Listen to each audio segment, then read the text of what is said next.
Hi అండి. ఈరోజు అయితే ముంజలతో షర్బత్ అయితే చేద్దాం అనుకుంటున్నాను. అదేనండి ఐస్ యాపిల్స్.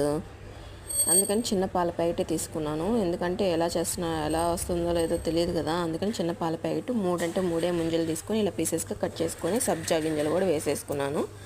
తీపికి తగ్గట్టుగా మనం తినేదాన్ని బట్టి షుగర్ అయితే వేసుకున్నాను అనమాట. పాలు కాసి ఫ్రిడ్జ్లో పెట్టేశాను. ఇంకా దీంట్లో కూడా ఒక టీ గ్లాసు వాటర్ అయితే కలుపుకున్నాను. అవి కూడా ఫ్రిడ్జ్లో పెట్టేశాను. పక్కింటి పాపది బర్త్డే ఫంక్షన్ అయితే మేము వెళ్ళాలి, తాంబూలానికి పిలిచారు నన్ను కూడా. ఇంకా పిల్లల్ని పంపించేసి తర్వాత నేనైతే ఈ వీడియో తీసుకుంటున్నాను. ఆ తర్వాత షర్బత్లో 2 సపరేట్గా ఫ్రిడ్జ్లో పెట్టేశాను కదా. ఆ తర్వాత నేను తినేటప్పుడు పాలు ఇది 2 బాగా మిక్స్ చేసేసి అమ్మనైతే టేస్ట్ చేస్తున్నాను. టేస్ట్ అయితే నిజంగా అదిరిపోయింది. ఎలా వస్తుందో ఏంటో అనుకున్నాను. కొంచెం ఎక్కువ క్వాంటిటీలో చేసుకుంటే బాగుండు అనిపించింది. కానీ పర్లేదు, టేస్ట్ అయితే ఇలా వస్తుంది అనుకోలేదు. ఫ్రూట్స్ వేసుకొని చేస్తుంటే ఇంకా బాగుండేది. ఈ వీడియో నచ్చితే లైక్ చేసుకొని ఛానల్ సబ్స్క్రైబ్ చేసుకోండి.